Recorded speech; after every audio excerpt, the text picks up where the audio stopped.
Yo cuento en El Director, por ejemplo, la anécdota en la que Álvarez Cascos se mete en el despacho de Pedro J. Yo entonces era un joven reportero y él había iniciado esa relación que tenía con una joven cordobesa, ¿no? Y lo que hace es pedirle a Pedro J.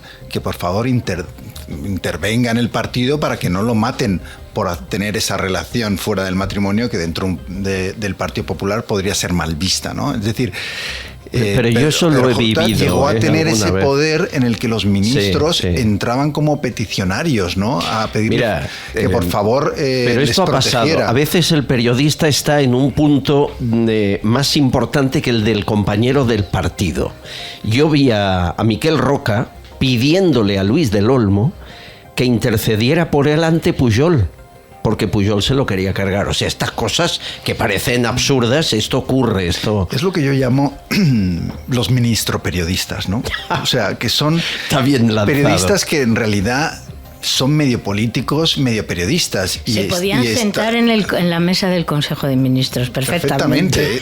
De hecho, yo creo que estaban sentados sin estar. Sí, decir, eso es. Que muchas veces, o sea, estos tres tenores de la prensa que yo llamo, ¿no? Que fueron Cebrián, Ansón y Pedro J. Decidían muchas veces quién era ministro y quién no era ministro. Decidían políticas. Aznar llegó a llamar a Pedro J. antes de un debate del Estado de la Nación y las cosas que Pedro J. le decía por teléfono que debía decir, al día siguiente las decía. Ese es el grado de influencia que han tenido esa generación, que es verdad que luego han perdido muchísimo poder, porque llegó Internet, ya digamos que ya no eras uno de los 3, 4 grandes periódicos, ahora hay muchos más medios y ese poder se ha diluido, pero en esa época tremendo. Esos ministros periodistas os puedo contar que en alguna ocasión vino Jesús Quintero, el loco de la colina, a hacer alguna entrevista a algún presidente. Nos tenían prohibido que habláramos con él, porque este hombre tenía una capacidad para sonsacar información que parecía que te hipnotizabas. Maravilloso, Jesús. Una cosa tremenda. Como hablaba, claro, maravilloso. Te hipnotizaba. Sí. Bueno, a ver, David Jiménez, ¿quién te cortó la cabeza como director del diario El Mundo? Bueno, si es que hay persona con nombre y apellidos. Fue una asociación de intereses políticos. Nosotros habíamos denunciado en el periódico la corrupción del PP, de esa época que me tocó, pero también denunciábamos las del PSOE, denunciamos muchas cosas de Podemos, denunciamos de todo, ¿no? Al final, a los 6 meses de llegar a la dirección, la realidad es que todo el mundo estaba cabreado conmigo. Y eso incluía también gente importante en el IBEX. Claro, si yo hubiera tenido como presidente de unidad editorial entonces a alguien que protegiera a su director y a su redacción, pues a lo mejor habría podido sobrevivir. Pero es que yo tenía aliado con esos poderes a Antonio Fernández Galeano, que era la persona, digamos, que al final me mata. O, digamos, ofrece mi cabeza a esos poderes que no querían que contáramos la verdad en el periódico. ¿Y hubo una noticia que fue la que colmó el vaso y la gota final o no? Hubo 2 cosas que yo creo fueron decisivas, ¿no? Una de ellas fue al poco de llegar, cuando en el periódico se está organizando en el grupo una recepción de un aniversario del diario Expansión, donde van a venir Rajoy y 7 ministros de aquel gobierno. Y con la mala suerte de que un periodista, Esteban Irruizeta, llega esa mañana y me llega con una historia exclusiva de que los 4 presidentes del PP conocían la caja B del partido.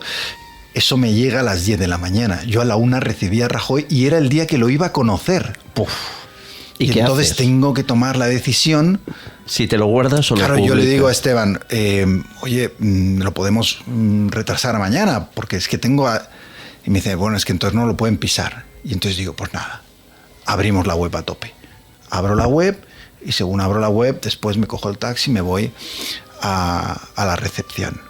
Y ya veo la cara del presidente de la empresa, ya veo tal Rajoy, no me quiso ver ese día. Y...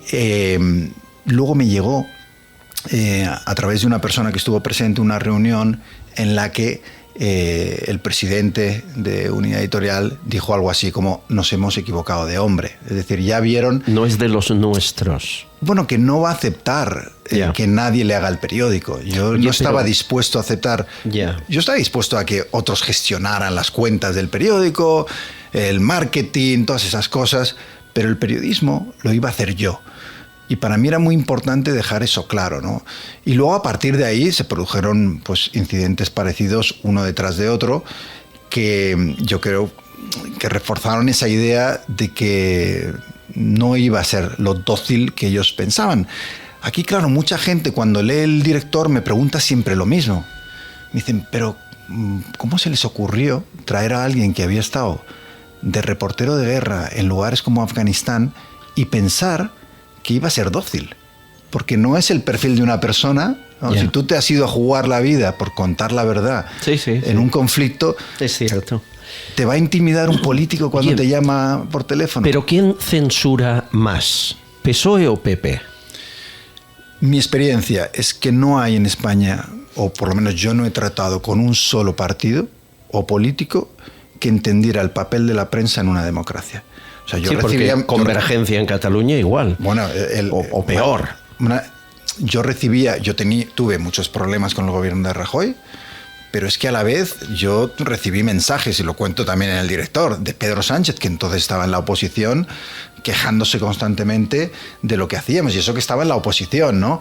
Y al final es una utilización de la publicidad institucional, de las presiones. Yo he visto cosas como licencias de televisión y radio que se dan o se conceden antes de las elecciones para mantener a la gente callada. ¿Te estás refiriendo a La Sexta o no? En general, o sea, bueno, la Sexta fue un regalo. O sea, yo el caso que yo viví personalmente era que el ministro Soria, el ministro de Industria, tenía que autorizarnos a alquilar unos canales de televisión digital terrestre TDT, sí. Y entonces a mí se me pidió que no publicara cosas en contra suya, ¿no? Y al final publicamos el documento que obligó a dimitir a Soria. Entonces, quiero decir, yo me metí en demasiados fregados, hice pocos amigos, pero bueno, yo siempre le digo, voy mucho a las facultades de periodismo, ¿no? Le digo, mira, si queréis un trabajo en el que la gente salga siempre satisfecha, montad una pastelería, ¿sabes? Porque en un periódico al final vas a cabrear a la gente, y ese es nuestro trabajo, cabrear al poder. Me pasó con Pablo Iglesias igual, públicamente señaló a un periodista con nombres y apellidos y lo ridiculizó en la Universidad Complutense, que era el periodista que yo tenía cubriendo a Podemos, ¿no? Entonces, tú no puedes hacer eso cuando eres político, para empezar, porque ese periodista estaba haciendo un gran trabajo. Pero es una incomprensión de lo que es el papel de la prensa en un Estado democrático que para mí es generalizado y me sabe mal decirlo, pero yo no he encontrado a un solo partido que entienda que haya trabajo. respetado completamente el trabajo de la prensa.